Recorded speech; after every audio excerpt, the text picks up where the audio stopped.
Okay, we're going to finish up tonight with 2 Thessalonians chapter 2, and we've been talking about the word apostasia, how it's been inaccurately translated in our King James Bible as falling away, and really it should have been translated as departure.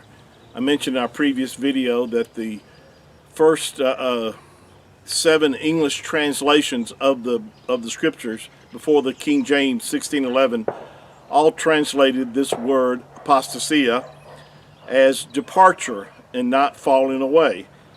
And that makes all the difference in the world when you read these particular verses here in 2 Thessalonians as to understanding the timing of the rapture and when it will take place. To me, this is positive proof. This right here, if you get this correctly, you understand this one or 2 or 3 verses here prove beyond a shadow of a doubt that the rapture has to take place before the tribulation period. This is a pre-tribulation revelation here. If you properly understand that the word should have been translated as departure, and like I said, the first 7 English translations of the Bible translated this word that way. Why the King James departed from that, we don't know. But they did, and because of that, people have had this understanding that there's going to be a great, massive falling away of the believers before the rapture would take place. And that's not correct here in that in these verses here.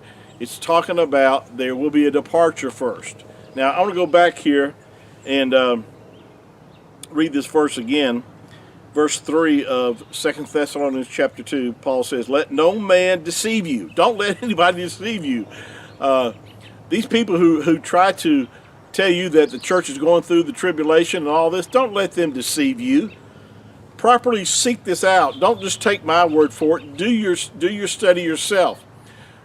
Most people who, as I've shared with you in the past, most people who confuse the timing of the rapture do so because for a number of reasons, but one of the main ones is they do get the church mixed up with Israel.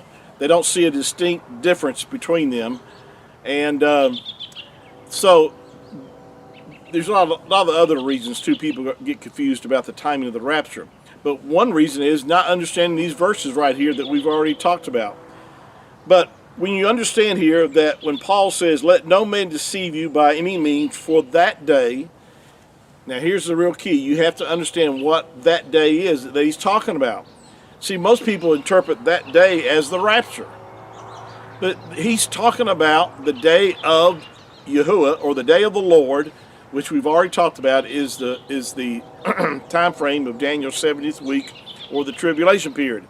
Now, I'm convinced of this because, excuse me, it doesn't make sense if you think that he's talking about the rapture when he says that day. Now, when I teach this, I have to explain a little bit of the sequence here as far as what I'm talking about.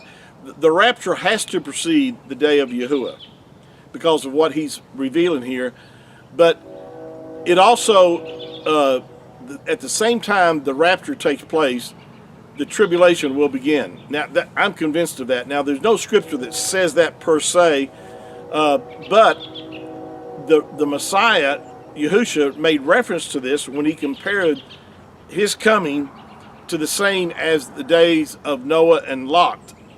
And if you read those passages, you understand that judgment fell immediately after Noah entered the ark, and after Lot was taken away, judgment fell.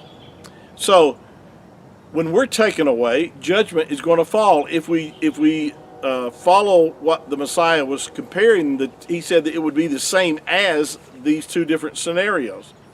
And we know that the tribulation period is a time of judgment. And so when you understand that, then when he says that day, you understand that day is not talking about the rapture. Because here's the problem. If you think when he says that day specifically is talking about the rapture, then you interpret there's got to come a departure first.